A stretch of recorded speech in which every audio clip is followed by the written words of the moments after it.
Hey, what's going on, AP peeps? We have Alan Brinkley's Chapter 10 American History Review video for you today, America's Economic Revolution, which is also known as a market revolution. So let's get going. All right, we're going to talk about the American population and how it is changing. Between 1820 and 1840, the population drastically increased, and it happens at a faster rate than Europe. And one of the reasons why is especially in the 1830s, we see immigration skyrocketing. And this happens during the 1830s and afterwards. And I'll do a video on this later. This is the time period known as Old Immigration. Most of these immigrants settled in urban areas of the Northeast, cities like Boston and New York and Philadelphia. And the overwhelmingly highest number of immigrants during this time period came from Germany and England. So if you ever see a multiple choice question about where did old immigrants come from or pre-Civil War immigrants come from, overwhelmingly they were German and Ireland, and the most was Ireland. Germans tended to move to the northwest, or what at the time was northwest, and they were farmers on the frontier. And they especially settled in Cincinnati. And this is in downtown Cincinnati right now. There is a section of the city called the Over the Rhine district, and it's because there were many German immigrants that settled there first. Such a beautiful city. The Irish came here because of the potato famine in the 1830s and 1840s, and they moved to cities. So the Germans tended to be farmers and moved to the northwest, Ohio, Indiana, Illinois area, the frontier, whereas the Irish moved to cities and moved here because of the Irish potato famine. So we're going to talk about a very, very important term that you need to know, and that is nativism. And nativism is the distrust and dislike of foreigners or those that favor, quote, native-born Americans. And this is a very ironic term because these quote-unquote native-born Americans, their ancestors came here from Europe at one time, and this was a total disregard for the people that were here first, the American Indians. Nativists wanted to stop or slow the influx of immigrants. So let's talk about the reasons for nativism. Well, the biggest reason is economically, and immigrants would work for lower wages. So oftentimes these immigrants would take jobs. There was also a belief that immigrants were destroying America and its culture, and this is kind of the same argument you hear today when people talk about immigrants, and you hear this over and over throughout history, that immigrants are taken away from American culture. A big reason, especially for the Irish, is that there is a fear of the Catholic Church and that the Pope may be in power if Catholic immigrants increase, that the Pope could somehow control the United States. And also, the Germans and Irish were accused of stealing votes or voting for one party in particular, that was the Democrats. If you look up here, you'll see that this is a lot. This is lager beer, and they are German, and this is Irish whiskey. And in their hands running away, they have the ballot box. So, some examples of nativism that you should be familiar with. One is the Supreme Order of the Star Spangled Banner, which goes on to become known as the Know Nothing Party because they would say they know nothing about their organization. And that eventually morphed into the American Party. This whole political party was based around the idea of stopping or reducing immigration. Another very famous example of nativism is Nina, or No Irish Need Apply. You would see these signs in many cities of different jobs, and it would say help wanted, no Irish need apply. So let's talk about some technology in transportation going on during this time. In the 1820s, there was a huge increase in canals, and this really started in New York State with the Erie Canal, which is 363 miles long, and it connects Albany to where I currently live in Buffalo. And you can see here that Albany is over here and the Erie Canal is over here. It also connects to the Hudson River, so New York City eventually is able to ship goods up the Hudson, across the Erie Canal, through a bunch of different lakes and rivers, and make it all the way out to Chicago. It really helps connect the country. This is called Clinton's Big Ditch because Clinton was the governor of New York. It took 7 years to build, and it was built by a lot of Irish immigrants who were called Paddies. This gave New York City access to Chicago and all the markets along the way. And canals also helped to stimulate settlement in the Northwest because they were a cheap form of transportation. At the same time, in the 1820s and 30s, we have railroads. And the first railroad company was the Baltimore and Ohio Railroad in 1830. It was 13 miles long. And if you've ever played Monopoly, you should be familiar with the B&O Railroad. So what are some problems with early railroads? Well, there are different gauges on tracks, or the tracks were different sizes. So certain trains could only go on certain tracks, and there were frequent accidents and erratic schedules. And we'll learn later on in this year how trains actually helped create time zones. Okay, in the 1850s, the U.S. sees a huge increase in railroad development. We have trunk lines, which are a bunch of shorter lines that were consolidated into longer lines. And this helped decrease the importance of canals. We'll see that as railroads become more and more popular, the need for canals is going to decrease because railroads will be much faster. So, how were railroads funded? Well, they were funded by state, local, and federal governments. The state and local governments would often give capital or money, whereas the federal government will give lots of land grants. And we'll see that post Civil War. Most railroads were located in the Northeast. If you look up here, you can see all the red lines. Those are different tracks. You'll notice that most of them are in the Northeast, not a lot in the South. So this is going to help create a further disconnect between the North and the South. One thing that went along with railroads was telegraph lines, and the Morse code was invented by Samuel B. Morse.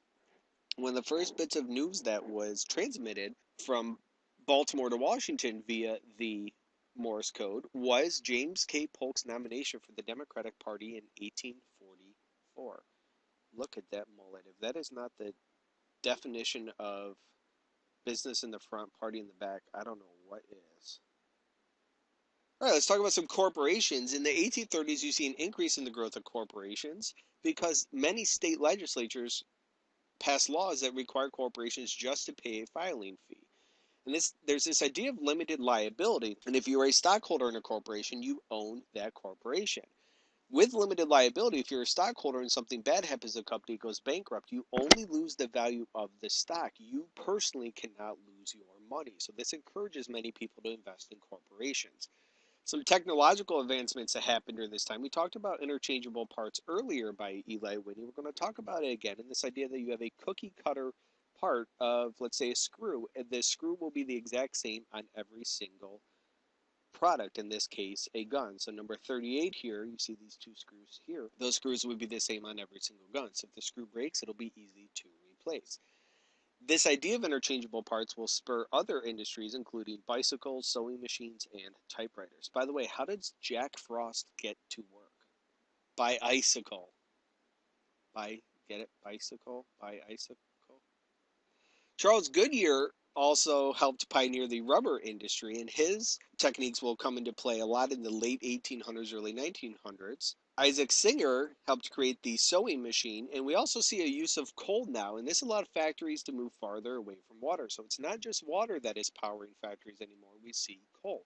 And cities like Pittsburgh begin to grow around mining coal and then later steel. Okay, advancements in transportation allowed farmers to ship goods to all regions of the country. And this helps lead to an increase in specialization of industry. In other words, certain areas of the country would specialize in certain things. We have the Lowell factory system, which employed young single women, and they were often farmers' daughters, and they would work in a factory. And here are some Lowell girls here. And the factory would provide boarding houses for workers, curfews, and churches. And the women were able to work for a few years and save up lots of money, so when they got married, they could help financially contribute to their marriage. For the time, they received very high wages. However, the Lowell system does not last long, and it starts to really decrease in the late 1830s. And one of the reasons why is the Panic of 1837, which forced companies to cut back on the amount of wages they paid. And also, this is a time when you see immigrants coming in, and immigrants are working for a lot less money. With immigrants coming in, you see that there are lots of construction gangs that help build infrastructure like roads, canals, and railroads. So you'll see a huge group of immigrants working together on a project. And you can see the immigrants working on a railroad here. So immigration helped lead to a decrease in working conditions because there's this huge sense of nativism at the time. Many Americans were not really concerned with the conditions for immigrants. We do have the development of early unions at this time, but it's really limited to skilled craftsmen unions. We won't really see unions become a growing force until after the Civil War, but it does happen a little bit, has its roots in this time period.